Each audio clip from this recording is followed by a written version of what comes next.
So what I decided to do then, and at this point John Benner came in to join the Augusta Extension Office. So this has been our project this past summer, was to look at a year in the life of a fescue pasture. And we spent an inordinate amount of time working on this, and we'll probably continue to do so. But what we wanted to look at was there's toxin levels and there's alkaloid levels, how they fluctuate over the course of a year. And then I also wanted to look at the nutrient content of those pastures.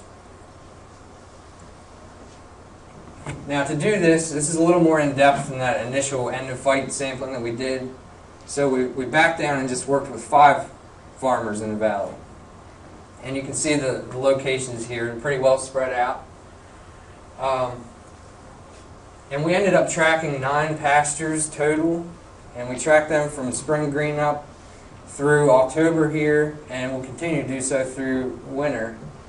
But those pastures represented a number of different management techniques or strategies. I mean, some of them were continuously grazed, some of them were rotationally grazed, some were clipped or bush hogged, and then others still were stockpiled for grazing in late summer, or some of them even had some hay cut on them.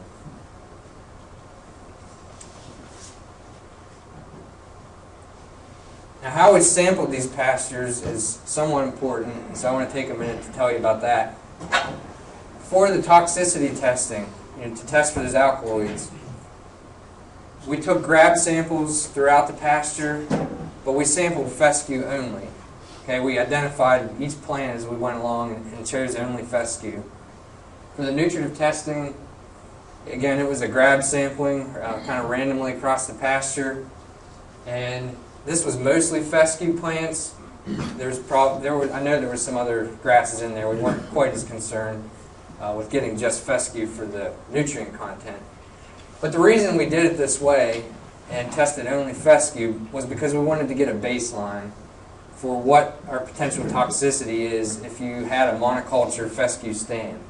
I know there's a lot of you out there that probably have pastures that have a lot of clover in or other species in, and certainly you can say, well, maybe my toxicity is not quite as bad as what I'll show.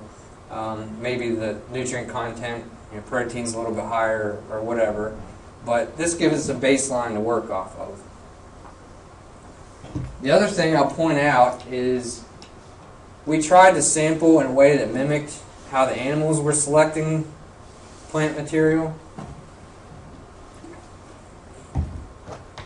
So, for example, from green up through June, the animals were pretty much eating the entire plant.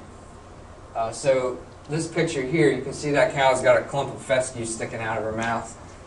And even though we had stems, we had seed heads at that point in time, they were still relatively green, and I suppose the animals felt that was all right for them, so they went on and ate that whole plant.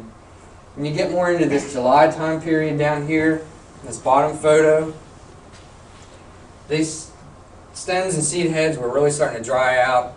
Seed heads were starting to fill out, and it was a lot more unattractive to them. And they tended to just put their head down and focus on that leafy undergrowth.